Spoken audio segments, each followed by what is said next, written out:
afternoon, everybody, and welcome to our February POGO Club call.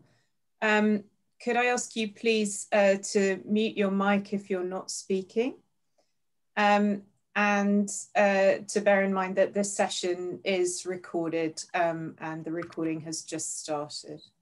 So we've got two things happening today.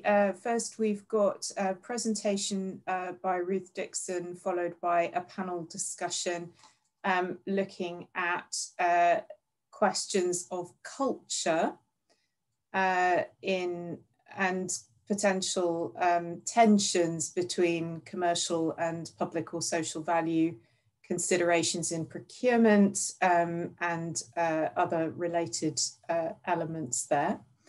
And then towards the end of the session, we're going to have a brief presentation of the Law Reform Working Group's response to the UK government's Green Paper on procurement reform. And there'll be an opportunity to discuss that and also to learn a bit more about how you can contribute to that, and if you like it, sign up to be a part of that.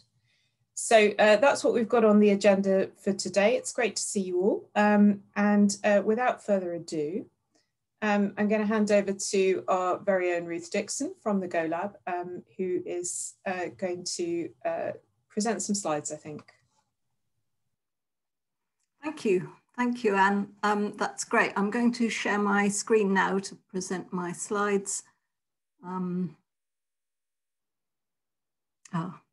It worked a minute ago, and I'm now finding it difficult to find those slides. Let me see if I can. Lee can. Here we are. Sorry. This is it, and hopefully. Has that come up as the full screen slide? Yes. That has come up as the full screen slide. Thanks. Excellent. Well, I'm really delighted to be here to participate in this meeting, and particularly in such distinguished company. As Anne said, I'm a member of the Government Outcomes Lab at the Blavatnik School.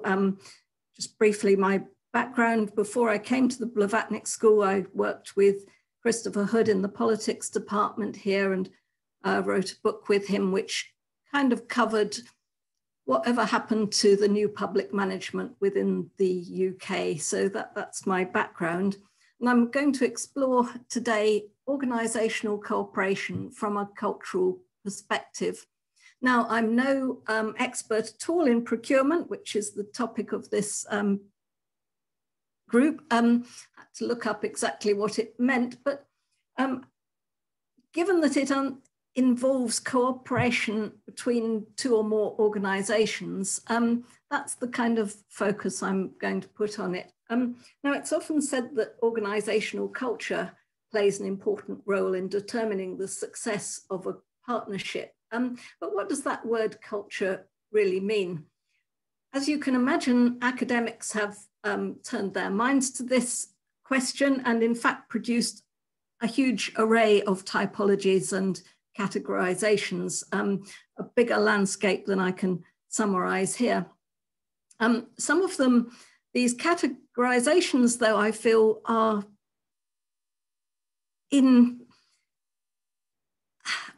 could do with improvement, given that some of the categories can seem arbitrary, incomplete, or overlapping.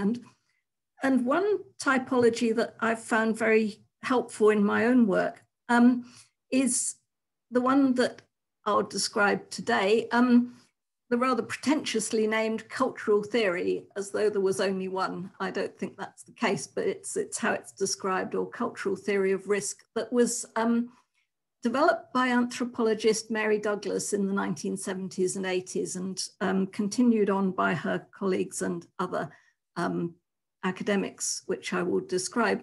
Now, it too has its limitations, which we may come back to discussing, but I want to explore whether it can help us to understand organisational relationships. And Mary Douglas's cultural theory suggests that people and societies organise themselves into four types with different worldviews, and she based that categorization on the two dimensions shown on this slide that she calls group and grid. And to unpack that a bit, group along the, from right to left on the slide, left to right on the slide, is the degree of social cohesion that the society or organization has, while grid, from bottom to top on this scheme, is the application of fixed rules. And so those two dimensions, the various combinations of them, lead to the 4 cells on this scheme.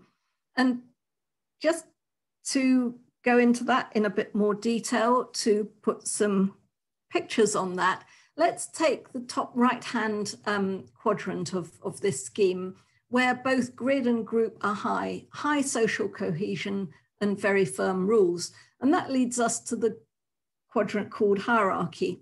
So an example of that would be a military organization, fierce loyalty between the members, high social cohesion, but also a very strict set of rules.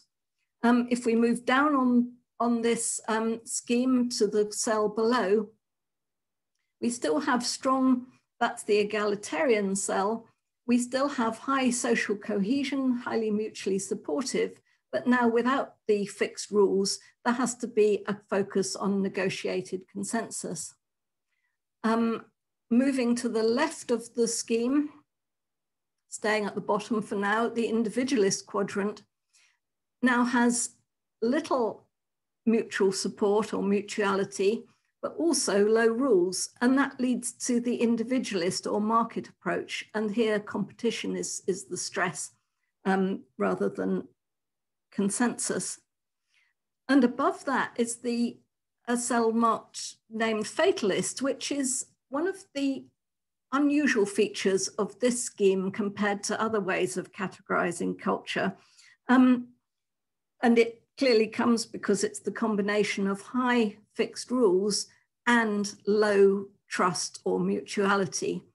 And it's argued that few people choose the fatalist worldview, but they can feel that it's been imposed on them by the rules that are imposed that they can't change and the lack of support that they receive from either within or outside an organization.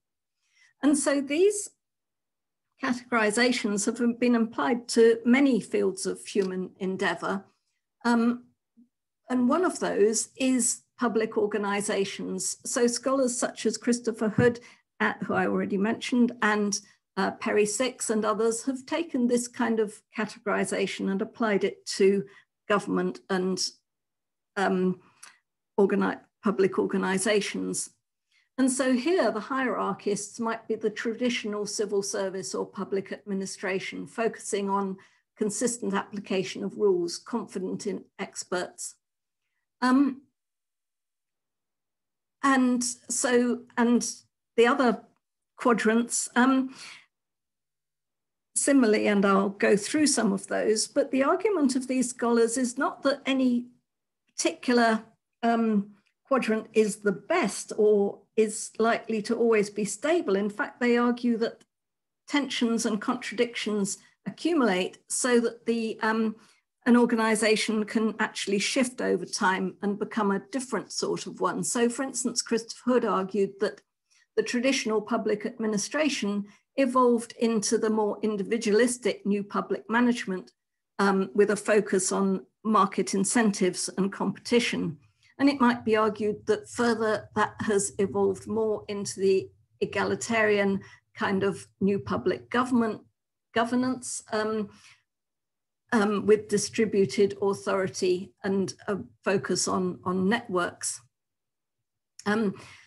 What about the fatalist? Could we run a public administration on fatalist lines? Well, probably one wouldn't ever design an organization like that. But the fatalists' recognition of complexity and randomness is in fact a salutary reminder that we can't control everything, as we've seen very vividly over the last year, that one must in fact also be aware that not everything is controllable, predictable, or even deserved, and that there might be some ways in which we can contrive randomness to make things fairer, such as when we pick juries or citizens' assemblies. So those are the kind of outline of how organizations might fall into these groups.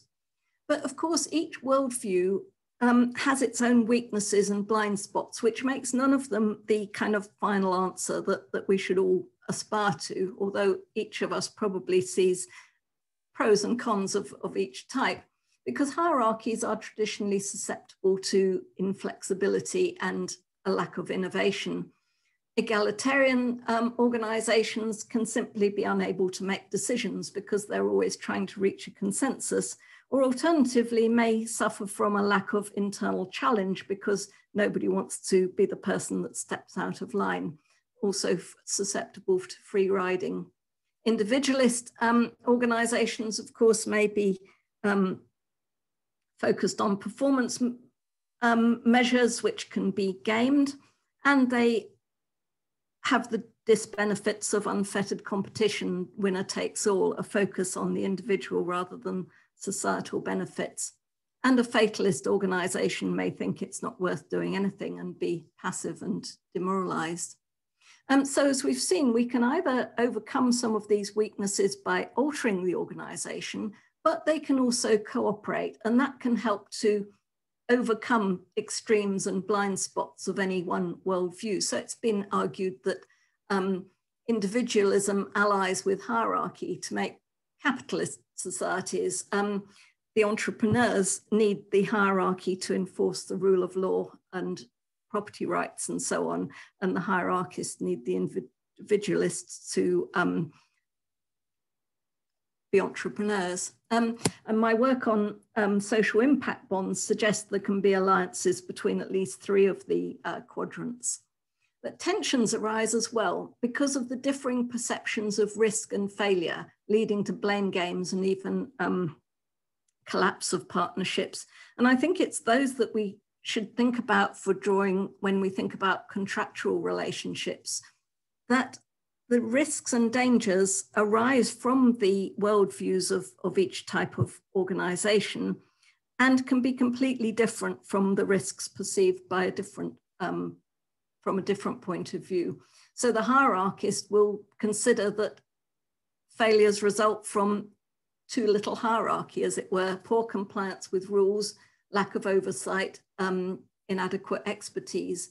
Whereas the egalitarian would argue that we need more egalitarianism, more participation and consultation. The individualist would point to market failures, faulty incentive structures and lack of true competition. And the fatalist might throw up their hands and say, well, we can't predict the risks at all. All we can hope for is a generalized kind of resilience. So I leave these thoughts here and think of just putting up the questions that were posed in the agenda, the possible tensions between these sorts of aims and forms of government. To what extent can cultural worldviews help to explain them? And in particular, does the different way that organizations perceive risk mean that we must be careful that organizations aren't talking past each other? Thank you. Fantastic. Thank you very much, Ruth, for that very clear and insightful presentation, and also for sticking perfectly to time, which is always much appreciated in our packed agenda. So I'm sure we've got lots of comments and questions, but we've also got a panel to respond and develop these thoughts further. So we'll go to the panel first, and then we'll have some time for Q&A afterwards. And first up on the panel is Trevor Brown, who'll be well known to many of you, I'm sure. He's Dean of the John Glenn College of Public Affairs at Ohio State. Trevor, thank you for joining us today, and over to you. Thanks, Anne, and thank you, Ruth, for that very stimulating presentation on culture. You did a great job of framing a particular way of thinking about culture, I'll sort of take the reverse perspective. You described yourself as someone who's not a procurement expert, had to go look up that term, but rather comes at this from more sort of the organizational perspective. I come to this as a student of procurement. And some of you will recall a presentation you were generous enough to invite me to give a little over half a year ago about a project I was involved in over a major acquisition by the US Coast Guard in partnering with two major defense contractors. And my peers and I went into this study thinking that the explanation about why things succeeded or didn't succeed was going to have to do with rules, the kinds of structures we put around the contractual vehicles, incentives, et cetera, and the structure of relationships, the iterative nature of interacting between the two parties to the exchange, the purchaser and the supplier. And while those two sort of broad categories were very, very important, because this was a highly complex procurement, one of the things that we learned was the importance of what we narrowly refer to as mutual understanding, which I think can broadly be interpreted as the sort of different cultural orientations of the purchaser and the supplier. And that is where a lot of friction emerged in the transaction, and a lot of things didn't go as intended.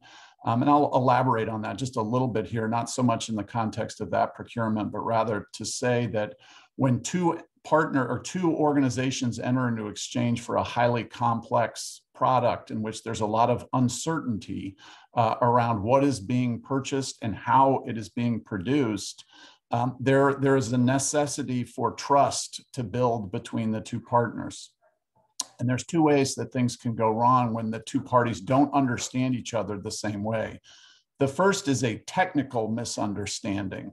A famous example in the United States that you all will appreciate is a failed acquisition by NASA for something called the Mars Climate Orbiter that crashed into one of the moons of Mars as it went out. And it turned out that there was confusion among NASA and its provider over the use of English or metric measurement systems. And so when they sent it off into space, one was operating under the metric system and the other was operating under the English system, and they sent it straight into a moon. So a lack of mutual understanding between the two parties to the exchange led to a technical failure. But I think the more interesting one, in light of the kinds of things that were raised here about the difference between, say, commercial products and the sort of more social acquisitions, those acquisitions for social products, are trying to intuit people's behavioral intentions in those gray areas. And so where culture matters so much, and Ruth gave us this sort of 4 different categories, different parties to an exchange oriented differently to that exchange, a sort of different cultural understanding of what it is that they're or how the transaction is to take place, is going to lead to a lot of confusion by both sides. And when there's confusion, particularly in an exchange that takes place over a long period of time, you can have that erosion of trust. And so one organization, say more commercially oriented to the sort of profit motive, may be thinking it's perfectly all right to find ways to be ruthlessly efficient about the kinds of decisions they're making in presenting the product. Whereas the purchaser, if it's a public entity, maybe have their mission focused on the social orientation of what they're delivering, maybe less focused on some of those efficiency requirements. And those can lead to misunderstandings, both of the technical kind, but ultimately of the behavioral kind. And so each may then begin to see things that are very normal to one side or the other being seen as antagonistic. And this is, I'll just finish by saying, an area that is under-researched. It is a part of the procurement relationship that needs a lot more exploration. We finished our book with a sort of chapter on this that was much more prospective in the sense of this is an area we need to learn a lot more about. So I just want to thank Ruth for providing, as she said, a framework, perhaps not the framework, but a framework for helping us think about the different ways of conceiving of culture in the different kinds of organizations that will engage in these transactions. Thanks. Fantastic. Thank you very much, Trevor, for those thoughts. Our second panellist is Joyce Liddell, who's Professor of Public Leadership and Enterprise at Newcastle Business School at Northumbria University. Joyce, you're very welcome, and the floor is yours. Thank you very much. Well, actually, I'm going to try and respond to the three questions that were in Ruth's very interesting presentation, but many coming from a public governance point of view, but also from a subnational point of view too. I'm sure most of us here have looked at the green paper, and I could spend the whole afternoon and evening talking about where we could put things right on that.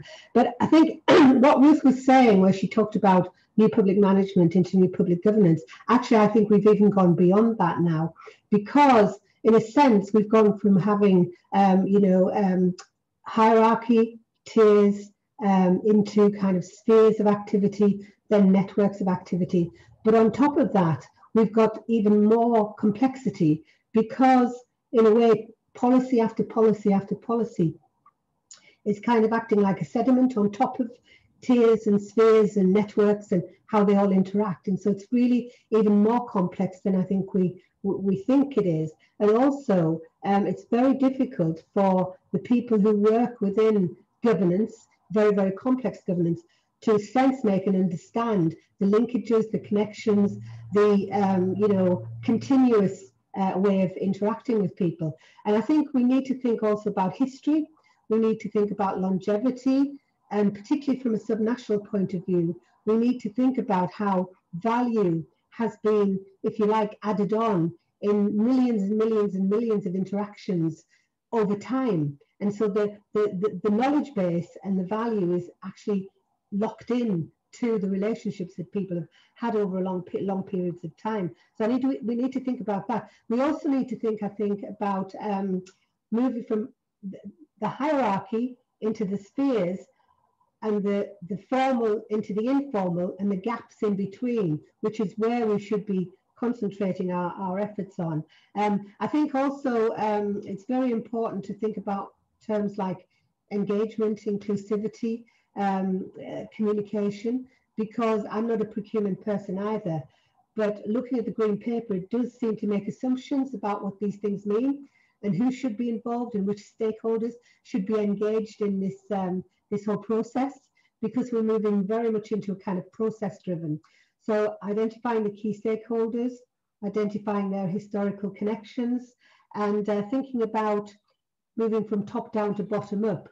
I mean, there's quite a lot in the green paper about, I know we're going to talk about the green paper more fully later, there's quite a lot about how things will work out in subnational regions, when in actual fact, there isn't the database that there used to be on the subnational level as well. And so it's very difficult, because a number of our data collection and information sources are no longer there now. So when we think about commercial and public and social and civic, we actually don't really know what's going on there at the subnational level, because it's become even more complex. So I think that knowledge is quite important, how knowledge is transferred between the various agents within governance. We need to think about that. And I think that obviously there is a need for more training, more education, more transfer of knowledge between the different elements within the system, whether that system is in the procurement system or within the policy system. And I think the supply chains from sort of national government down to the localities needs to be thought through in terms of this history, the longevity, the way things are added on throughout the processes. And just a couple more things, I think. Fragmentation. If you were to characterize what's happening in governance at the moment, given what I was saying about, tiers and spheres and networks and sedimentation on top, it's fragmentation. There's so much fragmentation now that the people who work within the systems, be they procurement directors or people who are making policies, who are engaging citizens, there is a multitude of variety, and we need to think those through. Even the terms we're using, commercial, social, and public, are all up in the air now, because we have so many hybridized connections between the social, the public and the commercial world, however we define them. So I'd like to see more thought given to, how we think about relational connections and how those relational connections have developed over longer periods of time, and how the value, however we define it, however who defines it is locked into those continued relationships. I'll probably stop there, but I mean, I do look forward to having an input into the discussion later on, because I think it's very, very, very interesting, and also very, very complicated. And we're dealing with lots and lots of different concepts here that are being redefined and reshaped over time. And I'll stop now, and hope I haven't been too long. Not at all. That was perfect. Spot on. Thank you very much indeed, Joyce, for that contribution. And I'll move straight on to our third and final panelist, Patrick Maillist from the Public Employment Service in Flanders, a very experienced procurement practitioner and expert. Patrick, it's lovely to see you. You're very welcome. The floor is yours. Thank you so much. Thank you to all for having this listening. I will try to share a very small presentation, if you allow me to, because no. Can you see the presentation? No. It appeared briefly, and then I appeared in large form, which was highly distressing. Do you want to give it another try? Oh. Do you want to give it another try, Patrick?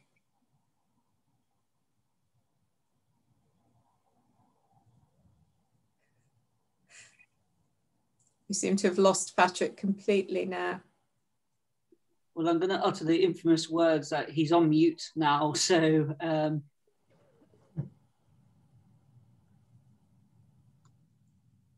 I can ask a question if that's helpful while Patrick does that. Yeah, Patrick's just reappeared in another corner of my screen. Yeah, Patrick, well, are you, we lost you temporarily. Are you there? I'm back. Can you hear me? Yes, we can hear you and see you now. Shall I try another? Have another go at the screen sharing. Is this working? Yes, that's working. Okay. So, what I would like to bring to you is some practical views on how to handle the culture clashes, which are apparently very present in negotiations and certainly in complex problems.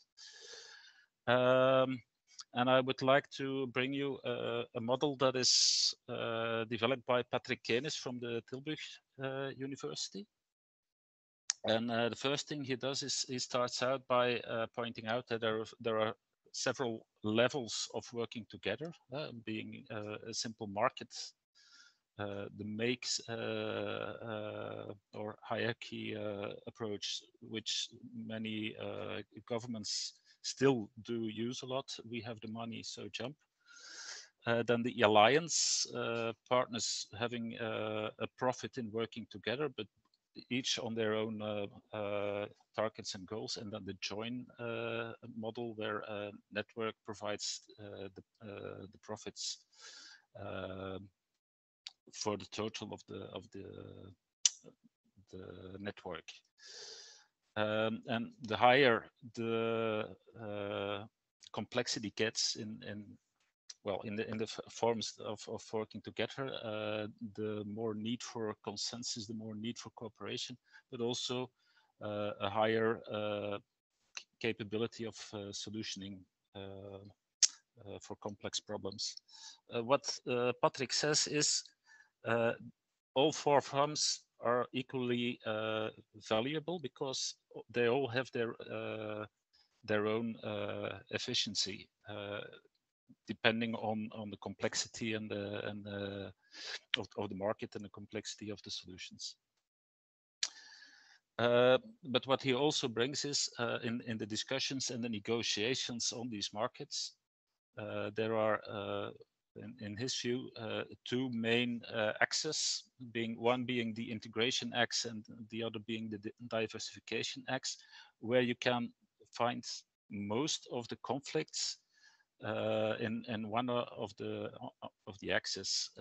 The integration is about efficiency, effectiveness, control, structure, targets.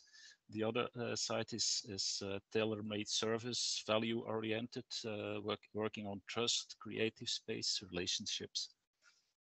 So we can put the issues we have on the agenda for today, we can easily put them in one of the axes.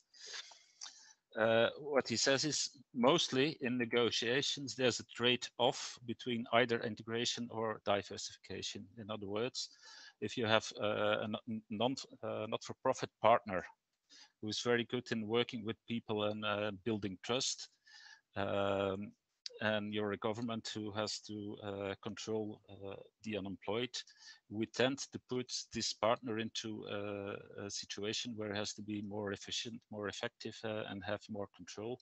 And we trade off against the trust and the creativity. What Patrick and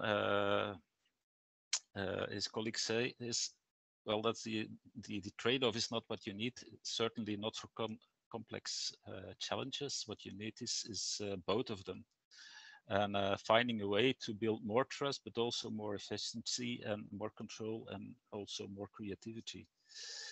The big question is, of course, how do you get there? And we try to work on this model on two very important pillars, one being exploration and the other being communication. And the former speakers have mentioned those also as very important in getting forward in complex problems. Exploration is not only on your own position and your organization, but also on your partners, on the target group, on the public, on the stakeholders, on as well, what is the challenge, what are the needs, what is the target, what's my position, and then making it very clear in communication towards your interlocutors from what the values you tend to you tend to build in your program, what the goals are, what the strengths you have and what the strengths you miss. And so in open communication and exploration, we think there's a way forward, getting away from the conflict and using the conflict as a means to get further on in the collaboration and get better results. Because in trading off, you lose. In trading up on equal basis, you get better results. There are, of course, some pitfalls. One of them is misconsensus, as I call it. Having the idea you have a consensus on goals and on means, that might be just the other way around for a partner. We had one project where we targeted needs. And we were looking for partners who had a program for needs, and one of the partners had a program for IT, and he opened the doors for needs, needs being youngers not in employment, education or training. As it came out, we put it in a SIP.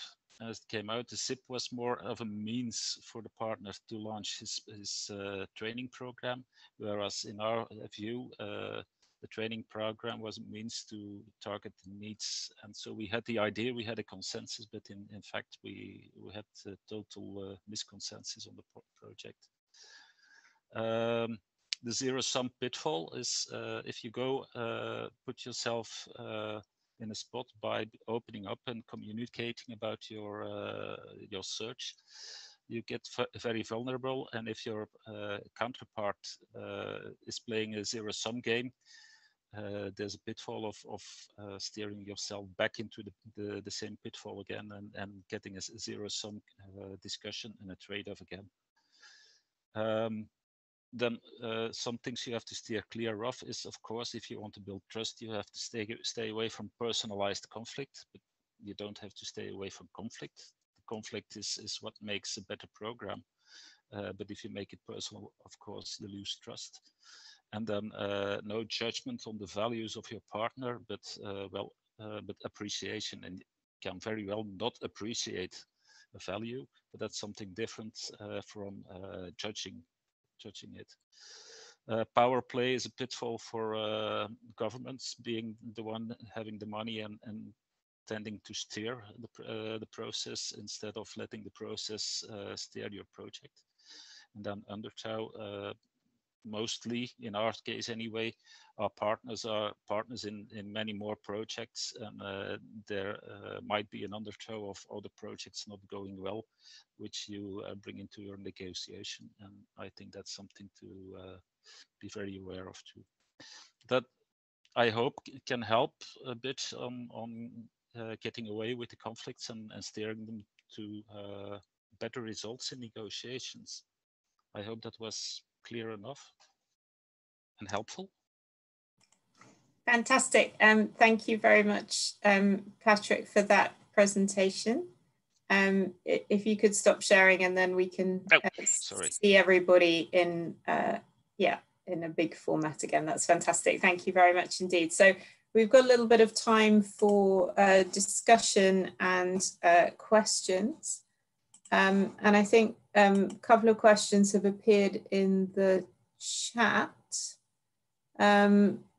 There's a question for Ruth in the chat. Ruth, I don't know if you'd like to address that while other people are maybe coming up with their questions, waving at me, that sort of thing.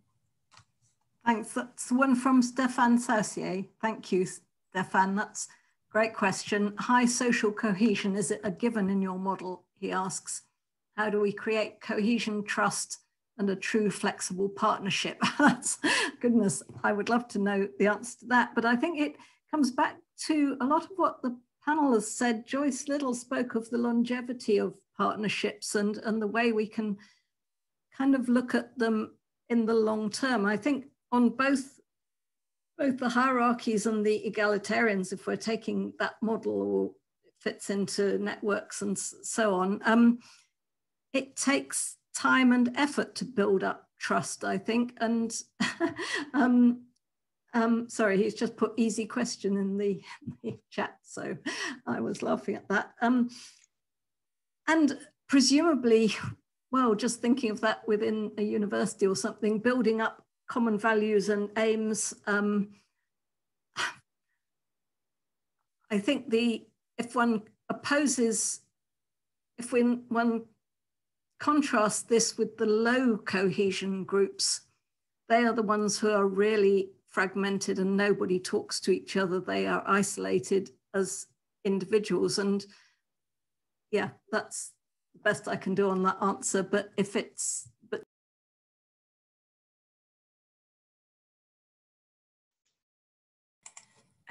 thank you, Ruth, for that. I think we're all looking forward to Stefan asking a difficult question. We'll see how that goes.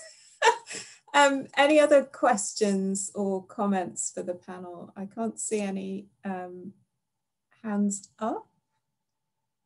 I have a question for Joyce, actually. I was really interested in your discussion around fragmentation, and I wondered whether the sort of complexity that you were describing, whether you think that might lead people into the fatalistic box that Ruth had on her slides.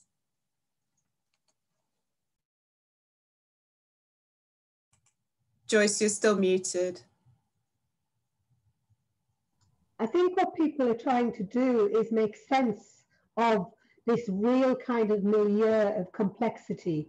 And they're trying to do that by thinking about the kind of capabilities and capacities and knowledge transfer that they have between the formal and the informal.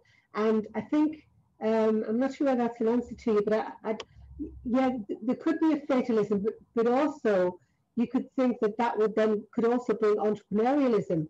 So in a way that, you know, out of kind of adversity, for want of a better word, that brings people together to share things, and they kind of think think up new solutions to some of the existing problems within wicked issues or what have you.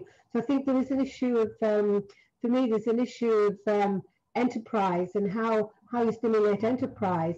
And enterprise comes about by many different means. But one way is when people don't know and are in a kind of world of kind of shared not knowing, and so therefore they come together. I don't know whether that answers you, Anne, but that's the way I see what's happening in governance at the moment. You know, we're trying desperately to think about, we're all reconfiguring our concepts, we're all rethinking even what we mean by the public sector, the commercial sector, the voluntary sector. They're all merging, and so but they're also all changing at different times and different paces. And so it's even more difficult to, you could become fatalistic, of course, but I think more positively, I think it could aid entrepreneurship and innovation. Thank you. That's it's nice to have a positive view on that as well. Rory, I see you've got your hand raised. Yeah, I also wanted to flag the helpful comment from Richard about the whole sort of mechanism of competition kind of has some cultural implications. My question though was to Trevor and other members of the panel. So we're faced with this thing, the Green Paper, which is about transforming public procurement, and the focus there is of course on legislation, rules, and one of the things we know about changes to rules often is that they can be somewhat incremental, but something we've learned in this panel, we've learned in other sessions, is that the secret is not in the rules. There's a lot of stuff that happens beyond the rules or after contracts are awarded that are really more about management.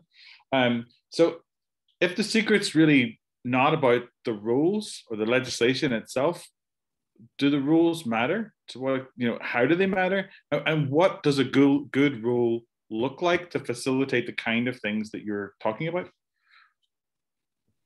Yeah, thanks for that good question. I think the short answer is I do think the rules matter, but they are necessary but insufficient conditions for success. And particularly for procurements in which the rules can only prescribe so much behavior, right? So if we had a fully complete contract in which we could tell both parties exactly what they needed to do and how they were to behave, well, then the culture of both entities or the culture of the transaction would not matter so much. But so many of the kinds of things that we procure in the public sector, and this goes to the kinds of social outcomes we're trying to achieve, enter both parties into a broad gray zone in which the rules can't prescribe behavior. The best the rules can do, in the way that I think about it, is set the context for the interaction. And so there we move from the rules being able to prescribe behavior into the rules conditioning the way the parties will interact. And there, their behavior becomes so much more important for the success of the partnership. And here's where, again, I think that amplifies the importance of the cultural orientations of the two parties. If they come from sort of different quadrants, for example, in Ruth's framework, you're likely to have friction in the absence of the parties getting to know each other. But if they have similar cultural orientations, which is often born of past interactions, then they're more likely to trust each other and be able to partner. So again, my sort of broad brushstroke response would be that absolutely the rules matter, but as we get into more complex procurements, the effect of those rules is limited, and the sort of behavioral orientations of the parties matter more. Thanks, Trevor. Would either of our other two panelists or Ruth like to comment on that question? If I may, I would like to add that actually the regulation is just the rules of playing. You don't play football if you know the rules. You have to know the rules to play football well, but that doesn't make your match. So you have to play the market, and regulation is just a set of rules to do it in a safe way.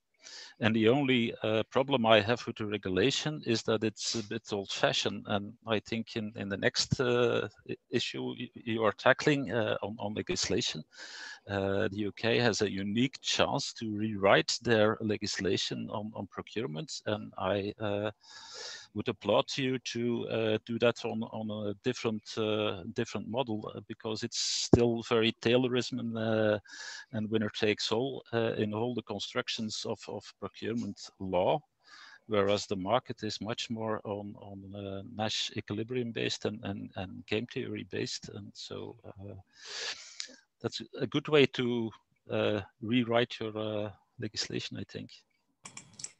Thank you, Patrick. I'll just let Joyce come in on this point as well, and then we will move on to the Green Paper in view of the time. Joyce.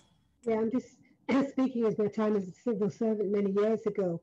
Abiding by the rules was great, but we also had a fair amount of discretion within that. And so I think there's a kind of strategic where you set the overall rules, but within that, as we know operationally, when you talk to public managers themselves, they always use their discretion to be flexible with the rules and to go around different corners and get out of the kind of rule boundness. And I think it's about levels of discretion and how you allow people the space to be able to bend the rules. Because I think COVID's shown us, and some of our research is showing us that in COVID, public managers did bend the rules significantly because of the urgency and the need to do that. And so I think, yeah, sorry, I could spend all day, but yeah, I think the rules can set the framework, but within that, you know, we've always known that public managers always bend the rules. Yeah. Fantastic. Thank you very much indeed. I know there are lots more questions and there are some great contributions in the chat as well, but as usual, we are running slightly out of time. So we need to move on, but I think we're at a nice point to kind of move on with some nice connections emerging there to the way in which the UK might think about procurement law reform. With apologies for sending it round slightly late in the day, you will have seen a draft of a response to the Green Paper, which we've started to prepare on behalf of the POGO group. Those of you who want to sign up to it, nobody will be compelled to do so. You'll have to positively say that you want to support this response. So what we'd like to do today is just highlight a few issues that we've raised within the response and get feedback. We also encourage you to send in feedback if you haven't had time to look at it yet. Please send in your feedback to Lee, and there's some instructions on the front of the document on how to do that. So I just wanted to flag a few things. One procedural point, and then just a couple of substantive points, and Rory will flag a couple of substantive points too.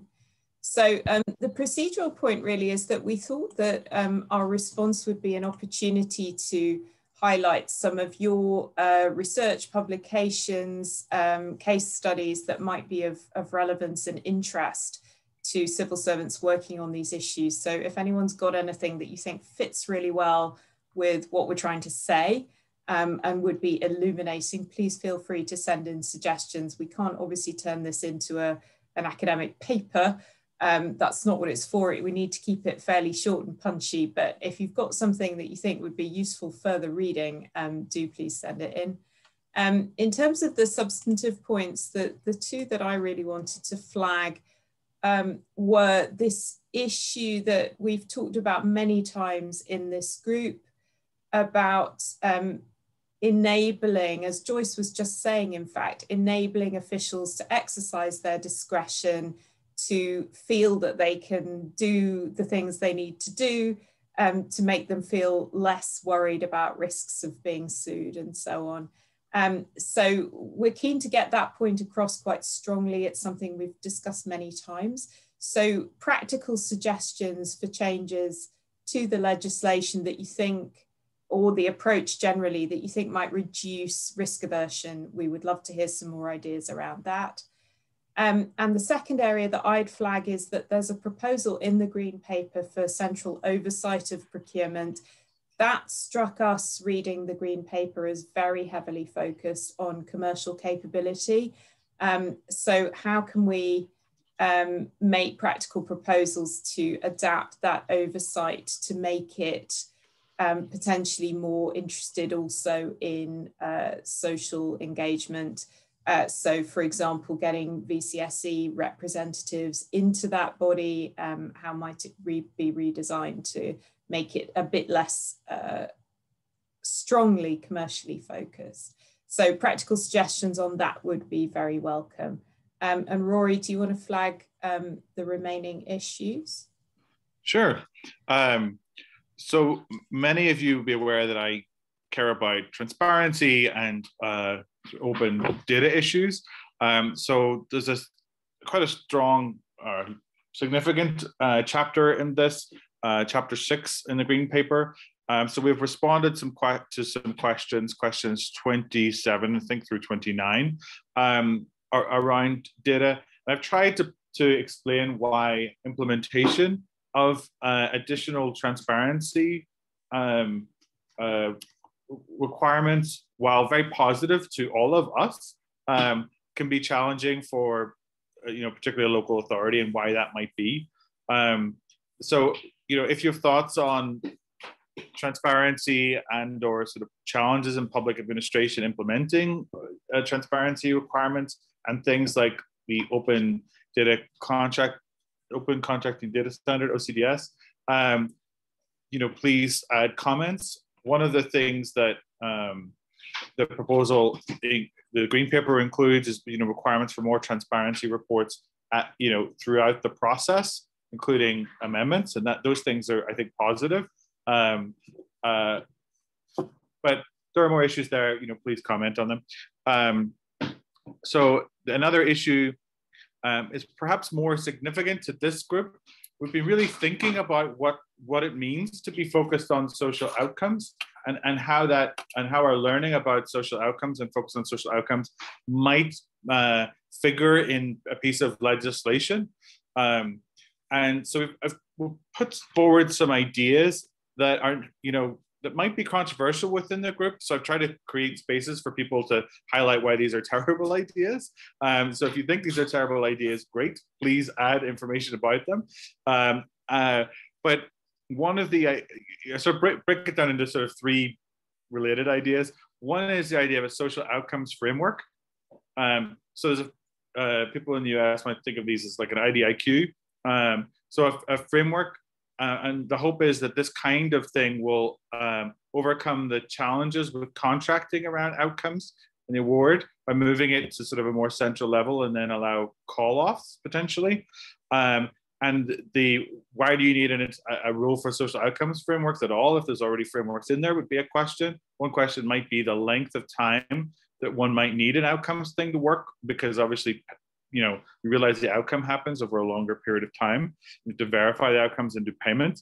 So that's one part of the idea. Another part of the idea is potentially a social innovation procedure. And so specifically for a new procedure, we were thinking about innovation partnerships and why they were not used. And so we're thinking about a social innovation procedure with a set aside, and this is the controversial, but a set aside potentially for charities and community interest companies, KICs, who might want to do this work, and allow sort of direct awards to those organizations. Again, thoughts on this would be very welcome. The third part of the idea is basically a combination. You could do a social outcomes framework with allowing direct awards for specific types of entities for this particular type of work. Anyway, this is an attempt to offer an idea that tries to sort of put in some rule form some of the things that we have been talking about public value and different types of organizations and social outcomes contracting. I hope that that's helpful. Then the third thing is that big question. We got some answers about it earlier. Relational working and sort of things that happen in contract management. To what extent should anything be said about relational working in this response to the Green Paper? Your thoughts on this are very, very welcome. Thank you. So we've got a few minutes now. If anyone's got something that they badly want to get off their chest on any of that, I can see some comments emerging in the chat, which is great. Thank you. We will store those up. I think from Richard, that's a great point. I don't think we have said it, and I don't think we've been strong enough on outcomes actually in what we've said so far. So we'll take that on board. Right, we've got some hands up. I think Malcolm, your hand is raised. Yes, thank you, Anne. Just well, obviously we haven't had a chance to read it very much. It seemed to me one of the central things which didn't come out very strongly in what I'd seen in the draft is this whole question about the simplification of procedures and whether that's actually going to increase the use of innovative procedures. I mean, I know that you actually propose this new social, whatever it was, your social procedure, I'm going to call it that for shorthand. But of course, the government is not proposing any procedures at all. And it seemed to me that part of the issue is it does acknowledge in the Green Paper that some guidance will still have to be offered because people might feel very uncertain about attempting new things, particularly if they don't necessarily have the resources or the background to be able to design new procedures. And that seems to apply particularly in the social area because, as we know, the contracts can be quite complex. And secondly, I think one of the deficient areas which applies across the board in terms of contracting is that it says very little about engaging small enterprises. That came up with a very interesting point. I think Sam put something in the chat about the NHS being an elephant that's difficult to engage with for small enterprises. Well, that seems to me something that's rather important to tackle. The 2014 rules did actually try and tackle that, but there's no indication in the Green Paper about whether those will be rolled over in any way or whether they be improved. That's really helpful. Thank you very much, Malcolm, for those comments. And I see we've got a few more suggestions of other stakeholders that might be included from Joyce. That's really helpful too. Thank you for that. Anybody else got anything they'd like to add at this stage?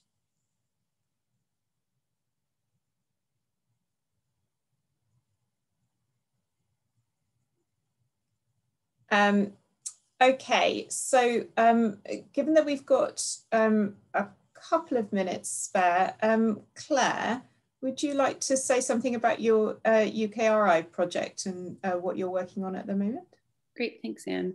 Yeah, this is just a flag that the work that we've been doing relative to local procurement and the pandemic has had a bit of buzz about it in the kind of public arena. So we've been written up in the Municipal Journal, we've had coverage in public finance, we've had press releases from Solus and SIPFA, and all that buzz is really, really great. And I'm excited that Joyce is here and Richard Simmons, who's the PI on the project at Stirling, are kind of voices around the table in terms of this research project that we're executing. The reason I mention this is because one of the key research activities and a way for some of these thoughts and opinions about the future of procurement, in particular as a lot of these rules are changing, is an opportunity to contribute to an eDelphi that we're running. And so that eDelphi is about to get launched next week. It was one of the working groups that we talked through at the end of last year. And so this is just a flag, get in now, right? So if you are interested in being part of this eDelphi study, please be in touch with myself or Rory or Lee so that we can be sure that you get included in this initial round of inquiry that we're going to launch, because the project is really exciting. It's garnering great interest, and we want to have as many voices as we can as we work through that study. So that's all from me. Fantastic, thank you, Claire. And so then can I just reiterate that we would love to have further input for the Green Paper response. Thank you for your comments today and the comments in the chat, which we will take our time to look over. If we could have input by Friday, because time is getting tight now, that would be fantastic, and we'll try and incorporate as much of that as we possibly can into a draft that we will then circulate to the law reform working group, and once they're reasonably as content as we can get them to be with it, to the wider group. And that'll be your opportunity then to say whether you want to put your name to what we've said. So do please contribute to that if you can possibly find the time to do so. Rory, is there anything I've missed or anything you wanted to add? In addition to the deadline on Friday, we will be having a working group on the law reform working group. Will meet next Tuesday. I think information needs to go out about that. But if you do want to discuss this green paper response more, then please, in addition to sending us comments, come by next Tuesday. Thank you. Fantastic. So I think that brings us to the end of our time and the end of our session.